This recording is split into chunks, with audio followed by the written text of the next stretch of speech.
E nós vamos abrir a nossa Bíblia em 2 Coríntios, no capítulo 2. O unguento, a carta e o espelho. É o tema da nossa mensagem de hoje. A nossa nova condição de ser em Cristo Jesus. O apóstolo Paulo, ele está com um grande problema. Porque, olha bem, quando a gente pensa no apóstolo Paulo, e quando a gente conversa sobre o apóstolo Paulo aqui, fora dos ambientes religiosos, até minhas filhas tiveram uma experiência essa semana na sala de aula, em que a professora chamou o apóstolo Paulo de machista, não é isso? Ele era machista, né? Então, hoje em dia, quando você fala do apóstolo Paulo, machista, porque ele ensina algumas questões a respeito do convívio com as mulheres, naquela época, 2000 anos atrás, né? Aí é um problema de não entenderem o contexto da própria época de Paulo, né? Então ele é chamado de machista, homofóbico, porque ele fala que o homossexualismo é pecado e abominável diante de Deus. Alguns dizem que ele distorceu as palavras de Cristo, outros dizem que ele nem apóstolo poderia ser, porque ele não fazia parte dos 12, né? E daí tem gente que diz assim, que ele era divorciado, porque ele diz assim, olha, permaneçam como eu mesmo e tal, e ele era membro do Sinédrio, então quem era membro do Sinédrio deveria ser casado. Então, possivelmente, Paulo fosse divorciado por causa da sua fé, quem sabe a mulher dele não consentiu em viver com ele na nova condição. Ele era brigão, lembra que ele brigou com Barnabé por causa de João Marcos, né? Então ele era um cara brigão, orgulhoso, por isso que Deus lhe deu um espinho na carne, para que não se exaltasse com a excelência das suas revelações. Então, uma visão assim tão negativa, parece que ele não fazia muito bem aquele jogo do marketing pessoal, né? Hoje em dia se fala, se quer se dar bem, você precisa fazer o marketing pessoal. E o marketing pessoal de Paulo era ser sincero, era ser honesto, era falar a verdade, era pregar o que tinha que ser pregado. E por isso, ele era muito perseguido. Então, Paulo não estava atrás de discípulos para si mesmo. Chamava a si mesmo, ele mesmo falava de si mesmo, que ele era como um aborto. Ele fala isso, olha, eu sou como alguém que nasceu fora de tempo, como um abortivo. Essa é a palavra que aparece lá em Gálatas, né? E ele não se considerava digno nem de ser chamado apóstolo. Ele dizia, eu sou dos apóstolos o menor, porque eu perseguia a igreja do Senhor. E sobre si mesmo ele falava que era o principal dos pecadores, e dizia assim, a nós, apóstolos e líderes, nós somos considerados como a escória do mundo. E ele mesmo dizia que Deus escolhe aqueles que nada são, para confundir aqueles que são. Por que será que Paulo era assim, né? Porque Paulo, ele não queria fundar uma nova religião. O judaísmo já estava lá. E segundo a palavra de Deus, já estava caduco, de morte, abrogado. E ele iria querer o quê? Formar uma outra seita? Porque todas as seitas são apenas novas religiões, cheias de preceitos, mandamentos, rituais, liturgias, eclesiologias próprias, né? Ele não queria mais uma religião. Fosse para ter alguma religião, que fosse o judaísmo, já estava lá. Cada uma das seitas tem o seu livro sagrado, o seu líder praticamente adorado, seus rituais, estruturas, eclesiologias próprias, né? O problema são os discípulos que vêm depois. O Brasil está diante de problemas grandes, que quando alguns pastores, que são grandes líderes hoje, morrerem, vai ser uma encrenca para a próxima geração, que seus discípulos vão fazer besteira, porque eles já estão fazendo hoje. Tem uma legião de discípulos que vão fazer um monte de besteira. e surgem as seitas. Paulo não queria uma nova religião. Paulo não queria um novo grupo para chamar de seu. E para fugir desse personalismo, Paulo anuncia uma quebra de paradigma, um marco divisor entre a religiosidade e a nova condição do ser em Cristo. Ser de Jesus não é participar de uma religião. Ser de Jesus não é participar de uma seita. Ser de Jesus não é participar de uma eclesiologia. Paulo não ensina novos rituais, nem estrutura uma nova religião. Paulo, nesse texto que nós vamos ler, ele usa 3 figuras para explicar a nova condição do ser em Cristo. Ele usa 3 figuras, porque havia uma investida que transformaria a nova aliança em apenas mais uma nova religião. Seria a troca de 6 por meia dúzia. O cara deixava o judaísmo, entrava no cristianismo, só ia trocar o sacerdócio, as leis, ia trocar o jeito de rituais culticos, mas é a troca de 6 por meia dúzia. Porque o evangelho não é uma religião. O evangelho transforma o indivíduo. Então, Paulo, o que ele faz? Ele usa algumas figuras para tentar fazer aquele povo, e nós também, entendermos a diferença que existe aí. Paulo escolhe figuras bem delineadas e conhecidas no Velho Testamento para ilustrar a nova realidade em Cristo Jesus. E a primeira figura que ele escolhe é a figura do perfume. É a figura do unguento.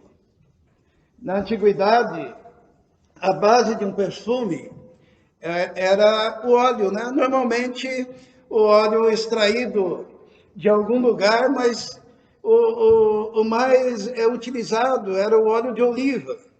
E especiarias eram colocadas naqueles óleos.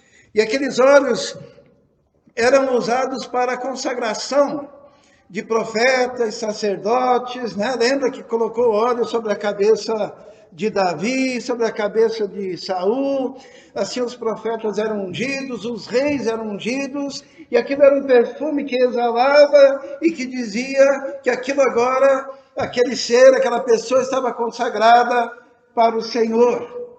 O óleo era usado para isso, e era um perfume. Também era usado nos rituais.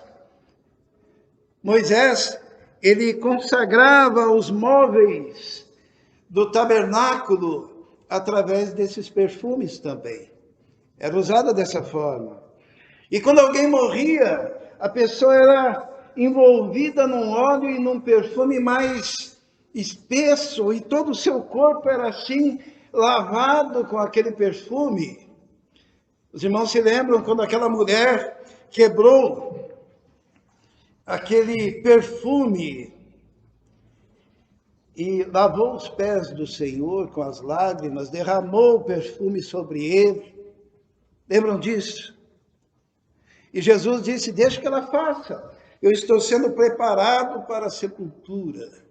Porque o óleo, o perfume também era usado nos funerais. Servia para preparar os defuntos, perfumar a casa dos reis. E era símbolo também de prosperidade. E tinha óleos mais baratos, perfumes mais baratos e perfumes milionários, caríssimos. Os arqueólogos até hoje em dia encontram ainda perfumes que depois de 2000 anos, perfumes ainda da época lá do Egito antigo, que ainda nos dias de hoje conservavam o seu aroma. E Paulo, ele para fazer entender à igreja que não era uma nova religião, que não era uma nova seita que estava iniciando, que não era um novo ambiente com rituais, não era um novo ambiente com uma eclesiologia própria, não era isso. Mas que Deus estava trabalhando cada um de nós, o nosso interior, ele diz assim: e graças a Deus, que sempre nos faz triunfar em Cristo, e por meio de nós, manifesta em todo lugar a fragrância do seu conhecimento. Porque para Deus somos o bom perfume de Cristo, nos que se salvam e nos que se perdem. Na verdade, a presença do crente é o perfume de Jesus. A presença do crente é a fragrância de Jesus. A presença do crente é um marco em qualquer ambiente que nós estejamos. E Paulo está dizendo assim: olha, a gente não sai por aí levando uma religião, nós não saímos por aí levando um credo, nós não saímos por aí dizendo agora esta é a religião verdadeira. Não, nós saímos por aí sendo nós próprios o perfume, o unguento de Cristo Jesus. Havia um costume na antiguidade, quando os soldados romanos ganhavam as guerras e traziam os cativos, eles passavam pelo arco e passando por ali com os seus cativos, alegres porque venceram, o povo jogava perfume em cima dos soldados e em cima dos cativos. E Paulo lembra disso quando ele diz assim: para estes, certamente cheiro de morte para a morte, mas para aqueles, cheiro de vida para a vida. E para estas coisas, quem é idôneo?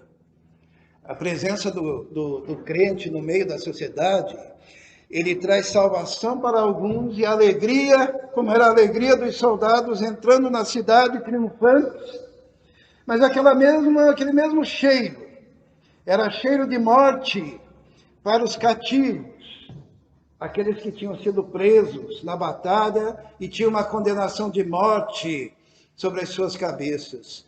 Quando o pastor Brasil entra numa casa, é cheiro de alegria para quem crê, e é cheiro de morte para quem não crê, mas é o mesmo aroma de Cristo. Por isso, um perigo muito grande, pastor, para quem tem a oportunidade da convivência de uma vida toda com o homem de Deus, porque a fragrância é a mesma, mas para uns é cheiro de vida, e para outros é cheiro de morte. Porque tudo depende se a pessoa vai crer ou não, se vai aceitar ou não. E assim Paulo, ele está querendo nos dizer que nós não levamos um perfume para oferecermos. Nós somos o perfume. Cheiro de vida para alguns, cheiro de morte para outros. E para essas coisas, quem é idôneo?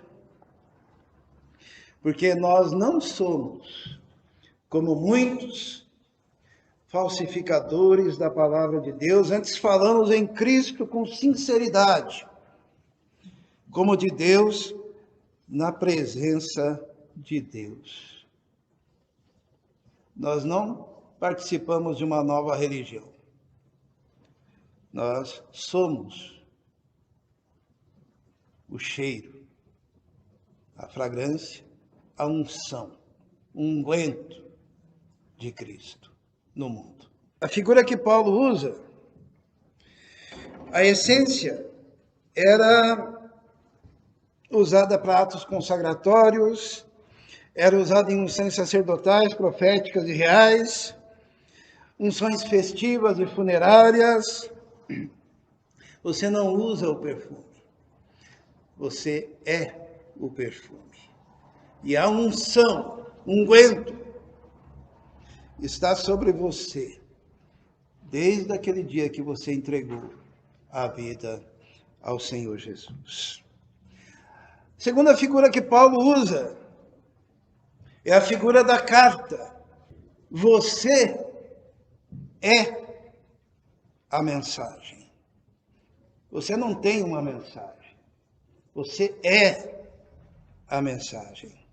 Tem um cara chamado Marshall McLuhan, que é muito conhecido no meio acadêmico, que ele disse isso daqui virou uma coisa famosa. Se você pôr na internet, vai aparecer o nome dele. Essa frase é uma frase genial da nossa época. Para quem estuda tecnologia, ou para quem estuda a internet, né? E os mecanismos da internet, a frase é: o meio é a mensagem. E isso é apenas o que o Paulo já tinha falado no primeiro século. Muitas vezes a gente pensa que nós somos portadores, né, nós somos alguém que vai levar uma mensagem. Não. Você é a mensagem. Paulo ele diz assim, então: porventura começamos outra vez a louvar-nos a nós mesmos, ou necessitamos, como alguns, de cartas de recomendação para vós, ou de recomendação de vós? Vós sois a carta escrita em nossos corações, conhecida e lida por todos os homens. Na antiguidade, o carteiro era uma profissão mais ligada aos reis, né? Então os carteiros oficiais levavam aquelas cartas oficiais em lugares distantes. E quando eram cartas mais populares, normalmente se aproveitava alguém que levava essa carta porque estava viajando para a direção para onde a carta deveria chegar. Então essas coisas aconteciam e as pessoas então aproveitavam esse momento. Algumas cartas iam a cavalo, outras cartas iam por meio de viajantes. Outras cartas dos ricos, eles se utilizavam dos seus escravos para que levassem essas cartas. Paulo muda a perspectiva. Paulo, que tinha mandado cartas para muitas igrejas, ele passa a dizer assim: olha, vocês são a carta. Você não é portador de uma mensagem, você é a mensagem. Quando o crente entender isso, ele vai parar de incomodar os outros, né? Tem gente que quer fazer os outros engolir a mensagem. E fazem um monte de argumentos porque ele acha que ele tem uma mensagem. E muitas vezes as pessoas até aceitam o que o cara fala, mas quando olham para a vida dele, dizem: ah, não quero saber. Porque, de fato, nós somos a carta de Cristo. Nós somos a mensagem do Evangelho. E Paulo ele diz assim: olha, estou tranquilo. Por quê? Porque eu não preciso de carta de recomendação, como muitos. Vocês são a carta. E em todo lugar que vocês forem, essa carta será lida e conhecida por todos os homens.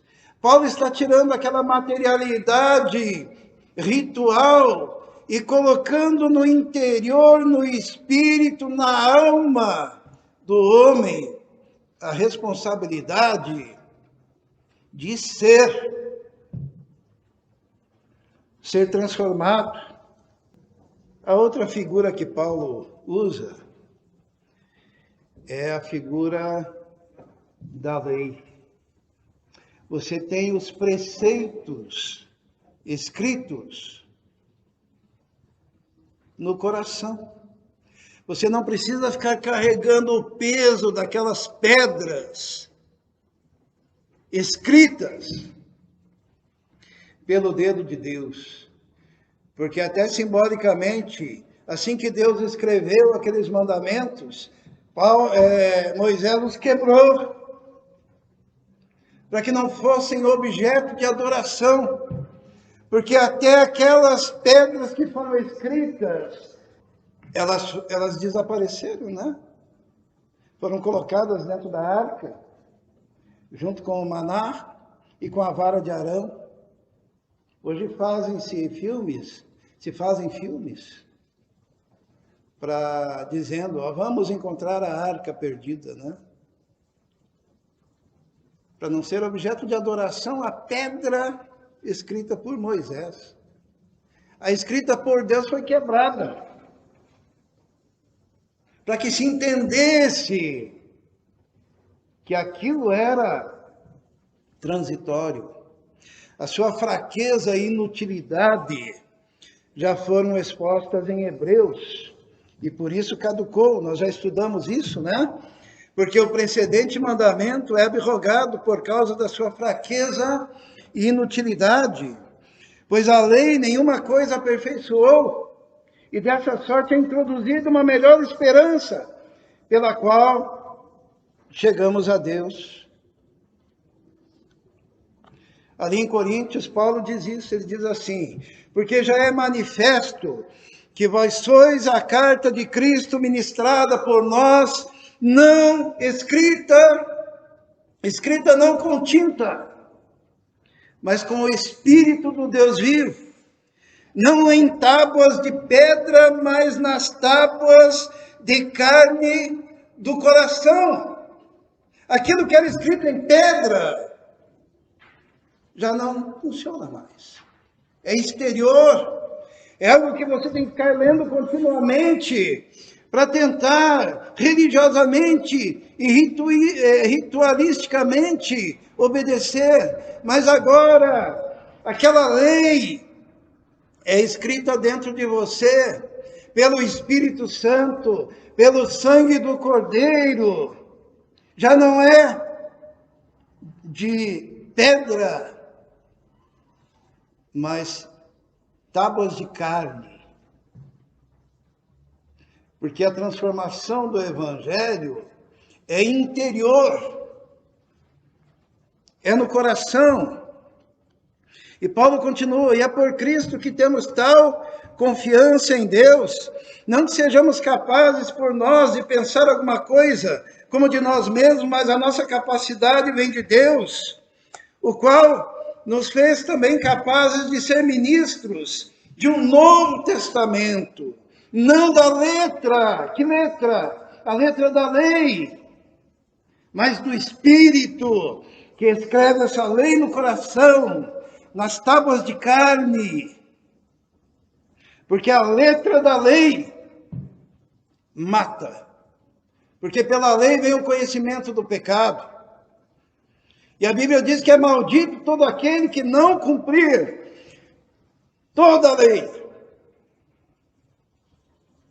é maldito.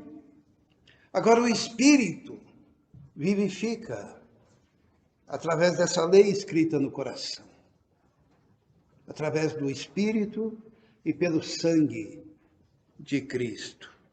E Paulo continua dizendo, se o ministério da morte, qual que é o ministério da morte? É aquele lá de Moisés, porque só leva os homens à morte, gravado com letras em pedra, veio em glória, de maneira que os filhos de Israel não podiam fitar os olhos na face de Moisés, por causa da glória do seu rosto, a qual era transitória. Esse era o ministério da morte. Agora em Cristo, muda o nome. Como não será de maior glória o ministério do Espírito? Agora a gente não carrega aquelas pedras, mas agora nós somos os preceitos de Deus, encalacrados na nossa alma, no nosso espírito. Paulo continua, porque se o ministério da condenação, qual que era o ministério da condenação? Aquele lá de Moisés, se o ministério da condenação foi glorioso, muito mais excederá em glória o ministério da justiça, que é hoje, que é a justiça que vem através de Cristo, através da fé, da justificação. Paulo também diz, porque também o que foi glorificado nessa parte não foi glorificado por causa desta excelente glória da nova aliança. Porque se o que era transitório foi para a glória, muito mais em glória o que é permanente.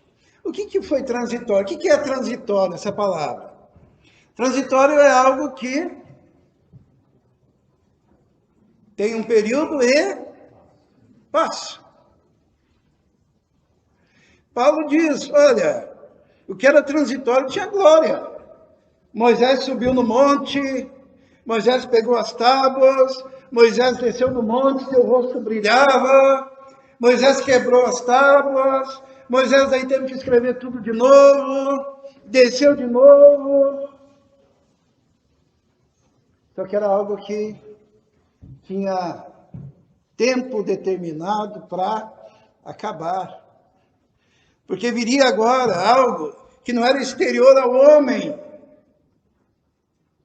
mas que era interior. Paulo continua, tendo pois tal esperança, usamos de muita ousadia no falar. Imagine, por isso que Paulo ele não conseguia ter muitos amigos e gente, como que eu posso dizer, bajulando. Que imagine falar isso naquela época, né? Dizer, olha, Moisés foi muito bom, era glorioso seu ministério, mas o ministério de Jesus é muito mais. Aquelas leis foram boas, vieram realmente por Deus, mas agora a lei está escrita com o sangue de Cristo, em tábuas de carne do coração, e através do Espírito. Precisa de muita ousadia. Jesus, ele quebra essas pedras também, dando-lhe significado espiritual. Jesus usou 2 dos 10 mandamentos, né, para deixar bem claro. Jesus, ele diz assim, ouviste o que foi dito aos antigos. Jesus nem coloca aquele povo como fazendo parte. Diz, isso daí foi dito lá para os antigos. Não matarás. Mas qualquer que matar, será réu de juízo. Eu, porém, vos digo, que qualquer que sem motivo se encolerizar contra o seu irmão, será réu de juízo. E qualquer que disser a seu irmão, raca, significa idiota, trazendo no português bem claro, será réu do sinédrio. E qualquer que lhe disser louco, será réu do fogo do inferno. Jesus, ele pega aqueles mandamentos e diz, olha, eu não quero mais que vocês obedeçam a letra da lei, porque a letra mata. Mas eu quero que vocês peguem o espírito da lei e que isso esteja dentro de vocês, a ponto de vocês não pensarem que só pelo fato de que vocês nunca mataram ninguém, vocês são inocentes. Porque no dia em que vocês se encolerizaram com alguém, vocês já quebraram a lei. E Jesus usa outro dos 10 mandamentos, quando ele diz assim, ouvistes o que foi dito aos antigos, não cometerás adultério. Eu, porém, vos digo, que qualquer que atentar numa mulher para a cobiçar, já em seu coração cometeu adultério com ela.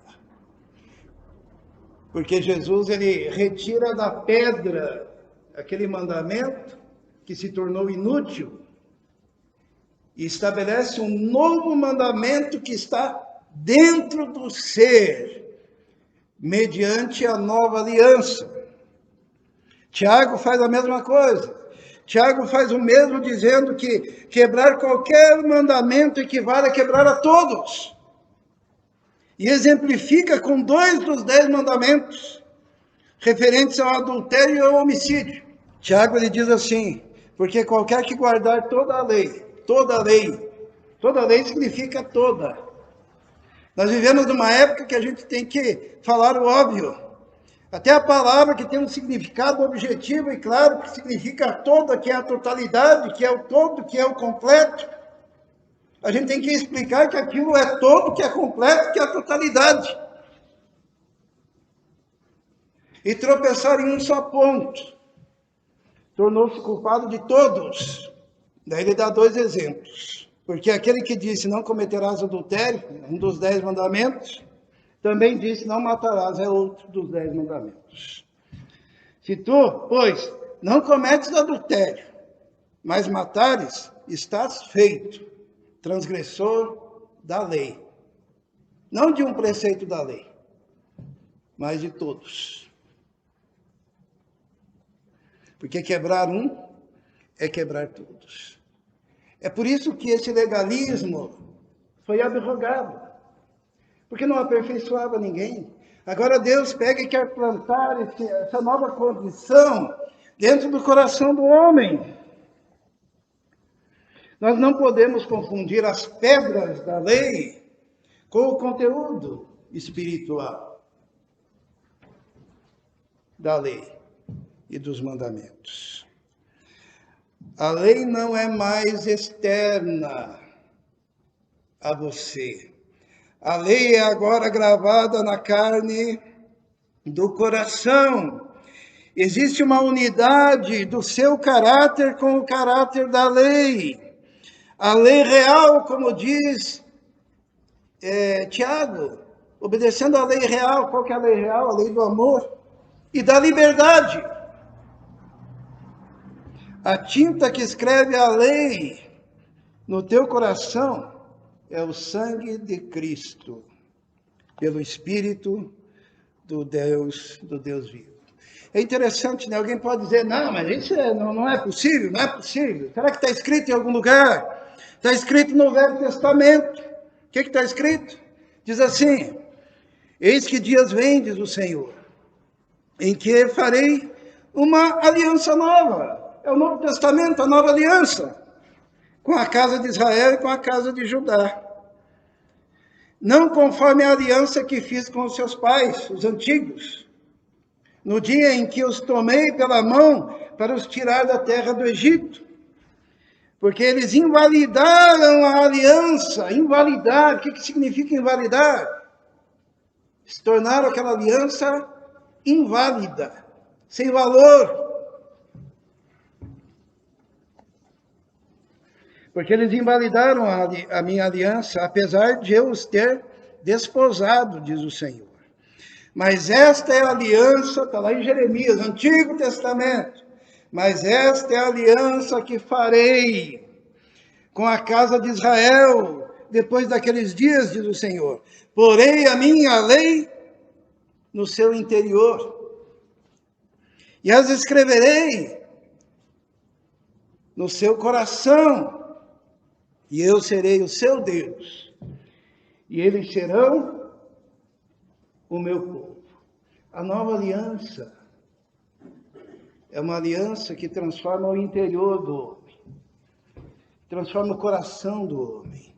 Já estava profetizada no Velho Testamento com Jeremias, e é repetida no Novo Testamento, no livro de Hebreus, quando diz assim: mas agora alcançou ele tanto mais excelente,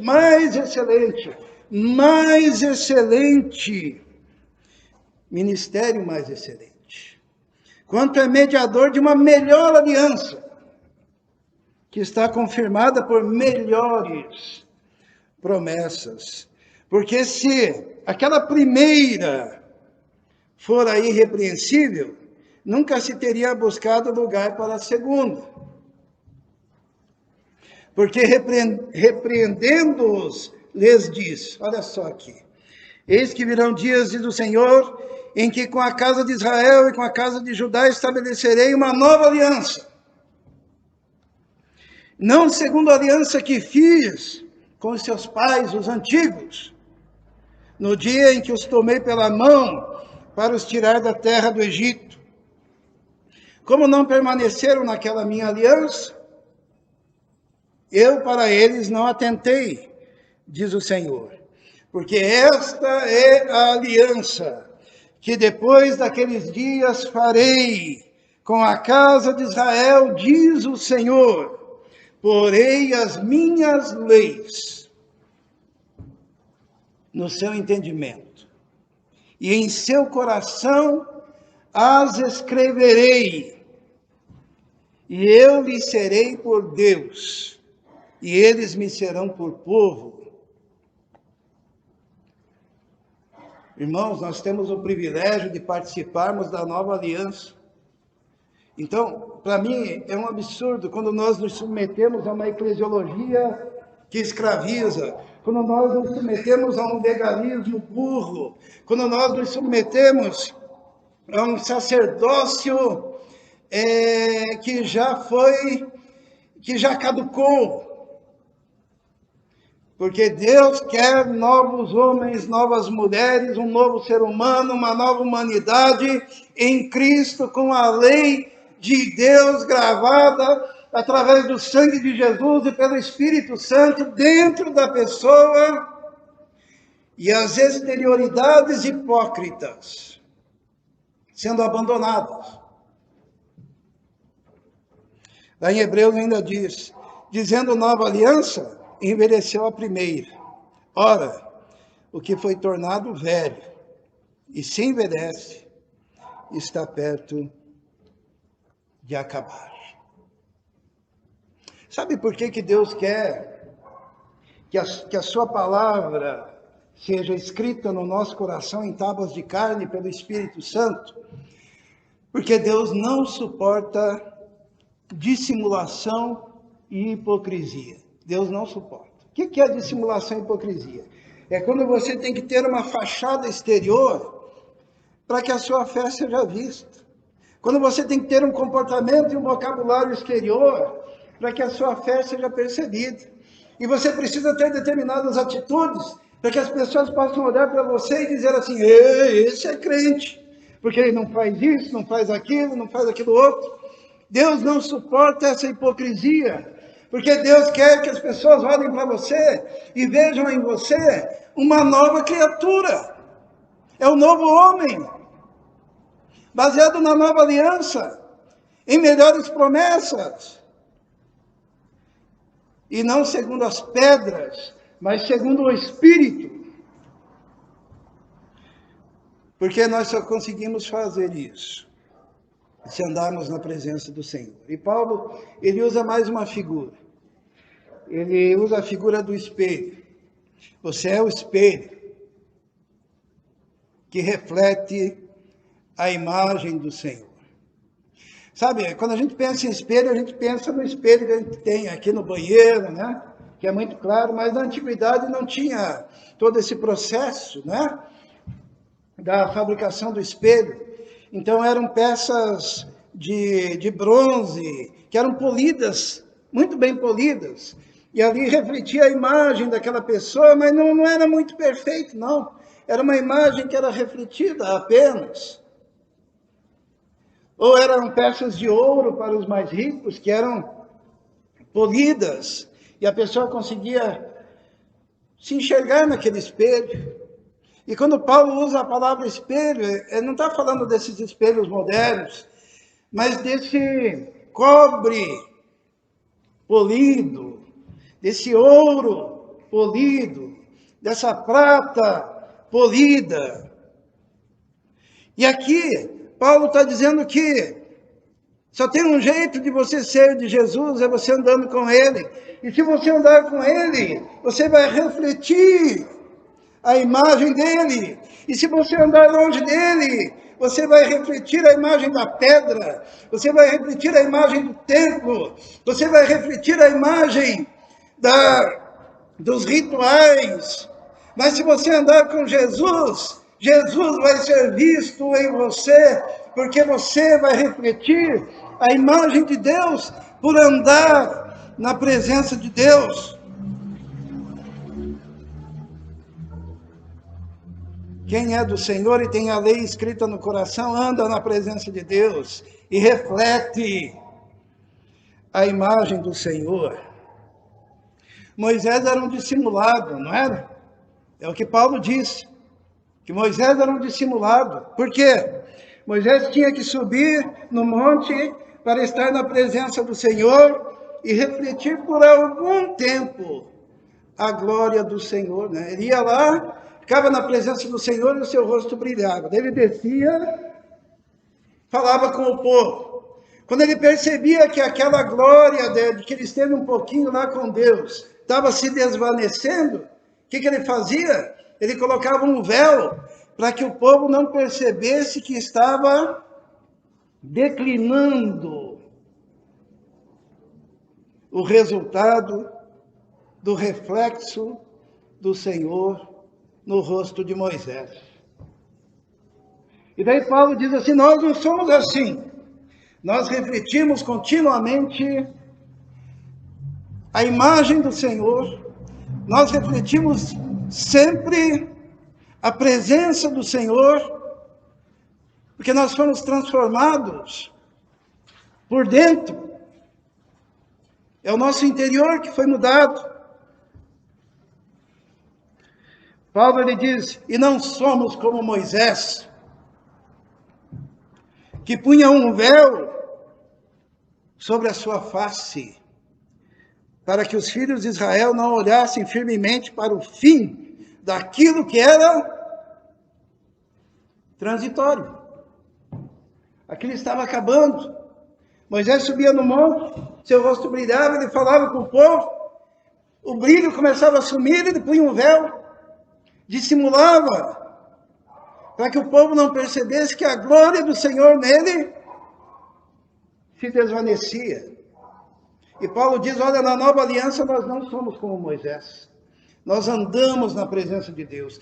Nós vivemos na presença de Deus. Nós somos cheios do Espírito Santo de Deus. O Espírito do Senhor faz a glória do Pai refletir no nosso rosto. E a palavra diz, mas os seus sentidos foram endurecidos. Porque até hoje, o mesmo véu que esconde a decadência daquela velha aliança, até hoje, o mesmo véu está por levantar na lição do Velho Testamento, o qual foi por Cristo, foi o quê? Abolido. Paulo está dizendo, olha, para que as pessoas possam entender o Evangelho, tem que arrancar o véu. O véu que impede a manifestação da glória de Deus. Por isso que as pessoas não entendem o Evangelho. Diz assim, até hoje, quando é lido Moisés, o véu está posto sobre o coração deles. Porque a relação com Deus que eles têm é externa. É em pedras, e não nas tábuas da carne do coração, pelo Espírito e pela tinta do sangue de Cristo que escreveu os mandamentos do Senhor, que é o mandamento do amor, nos nossos corações. Diz a palavra de Deus, mas quando se converterem ao Senhor, então o que vai acontecer? Tira o véu. Tira o véu da hipocrisia, tira o véu do legalismo, tira o véu da ritualística, tira o véu da verborragia, que chamamos de evangeliquez, né? A pessoa, para mostrar que tem que ter até um vocabulário diferente. Mas não, nós somos espelho, e na medida que andamos com o Senhor, o rosto do Senhor é refletido no nosso rosto. Paulo continua dizendo, porque o Senhor é Espírito, ele não é pedra. E onde está o Espírito do Senhor, aí há liberdade. Jesus já falava, né? Conhecereis a verdade, e a verdade vos libertará. A figura analógica de Paulo, então, é o espelho, ou o reflexo. E tem duas maneiras de você andar nesse mundo, ou como espelho, que reflete a imagem do Senhor, ou com um véu na cara, para esconder o fato de que Deus não brilha mais em você. Como fez Moisés. O reflexo de Deus em você é resultado da presença manifesta dele, e não de um esforço pessoal para refletir. Se você andar com ele, você vai refletir. Refletirá melhor na medida do seu polimento. Deus vai nos polindo, né? O espelho não é que nem hoje em dia, é bronze polido, ele vai nos polindo. E quanto mais polido, mais aparece a glória de Deus em nós, através de nós. Então nós aprendemos com Paulo que nós somos o perfume. Exalamos em todos os lugares o cheiro de Cristo. Nós somos a carta, escrita e lida, escrita por Deus e lida por todos os homens. Isto é, você é a mensagem. Nós fomos transformados interiormente e com o sangue do Cordeiro, a sua palavra foi escrita dentro de nós, pelo Espírito. E nós somos o espelho que reflete a glória do Senhor. Por isso que Paulo diz assim, mas todos nós, como? Com o rosto descoberto, refletindo como um espelho a glória do Senhor. Somos transformados de glória em glória, na mesma imagem, como pelo Espírito do Senhor. Olha que coisa extraordinária, né? Que privilégio que nós temos. Pertencemos a esse povo, um povo da igreja do Senhor, igreja espiritual do Senhor. Paulo não queria fundar uma nova religião. Paulo não queria discípulos para si. Por isso que Paulo dizia, olha, vocês são a mensagem, em vocês está a lei, os mandamentos, vocês são o espelho, vocês são a carta, vocês são o perfume, tudo dentro de nós e em nós, na nossa essência, depois que nos encontramos com Cristo.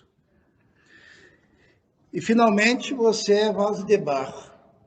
Vamos ver só esse versículo que diz assim, porque Deus que disse que das trevas resplandecesse a luz, é quem resplandeceu em nossos corações para a iluminação do conhecimento da glória de Deus na face de Cristo Jesus. Temos, porém, esse tesouro em vasos de barro, para que a excelência do poder seja de Deus e não de nós. Vasos de barro significa que nós somos humanos, né? Somos falhos, temos muito o que vencer.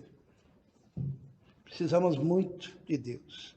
Mas mesmo na nossa fragilidade, Deus colocou tudo isso dentro de nós. Deus fez tudo isso no nosso interior. Deus estabeleceu a nova aliança dentro de nós. Para que a excelência do poder seja de Deus, Ele fez isso com a gente. Que somos vasos de barro. E nesse vaso de barro se guarda todo esse tesouro. Pergunta que fica é, para você que sempre viu o relacionamento com Deus como um monte de regras exteriores, de pedras e de liturgias, tudo isso é véu. Tudo isso daí é para esconder que de concreto não tem nada lá dentro. Vamos arrancar o véu e andar de rosto descoberto na presença do Senhor, refletindo a glória do Senhor como espelho. E acabar com a cegueira.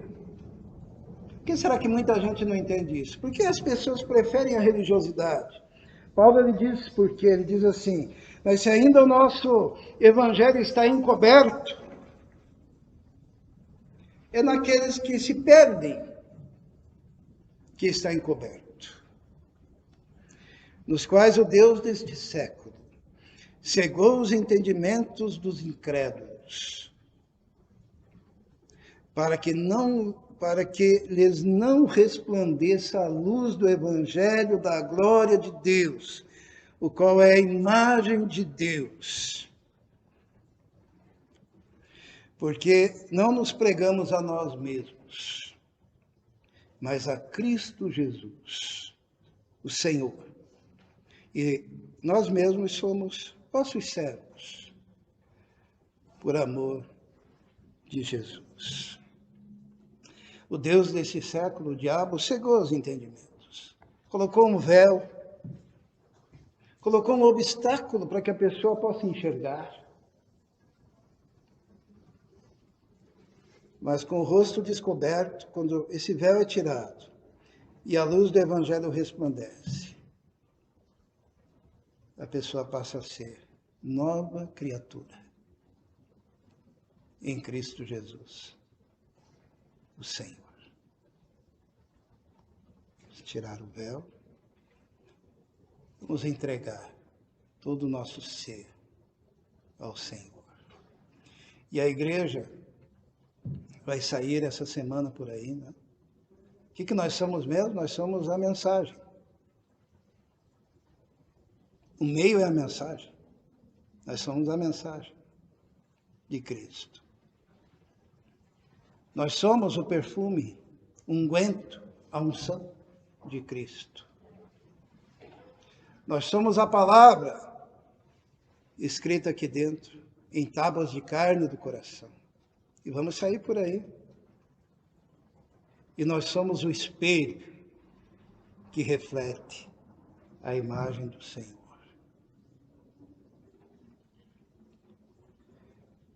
Como perfumes, somos cheiro de vida para a vida. E o mesmo perfume é cheiro de morte para a morte. Porque aonde você estiver, através da mensagem que você é, quem crê, tem vida. Quem não crê, condenado está. Mas o perfume está ali. Essa palavra me dói muito ao coração, quando eu mencionei que os soldados romanos, quando chegavam vitoriosos das batalhas, trazendo os seus cativos, o povo alegre, festivo, jogava perfumes em cima de todos, né, dos soldados e dos cativos. E quando o cativo sentia aquele cheiro, era cheiro de morte, porque ele era cativo de uma guerra, iria para a morte.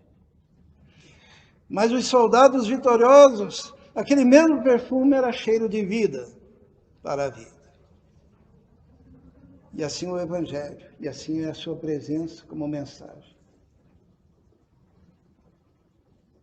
Pessoas vão crer, terão vida.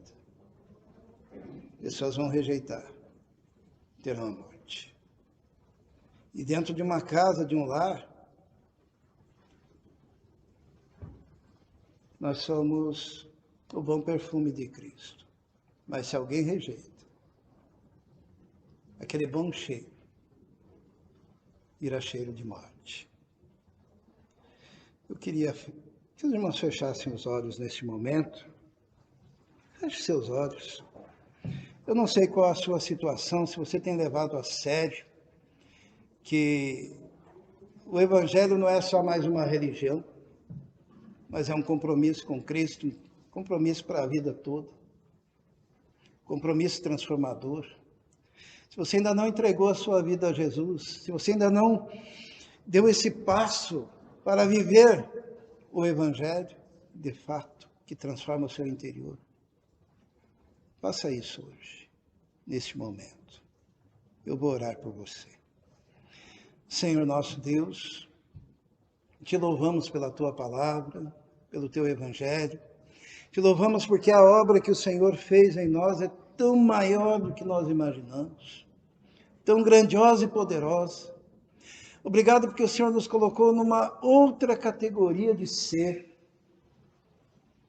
Obrigado porque o teu sangue nos lavou e a tua palavra foi escrita pelo Espírito com a tinta do teu sangue no nosso ser. Nós te louvamos por tão grande amor que o Senhor tem por nós. Esteja abençoando essa pessoa que, nesse momento, entrega a vida ao Senhor. Sela com o teu Espírito, nós te pedimos. Em nome de Jesus. Amém. Amém.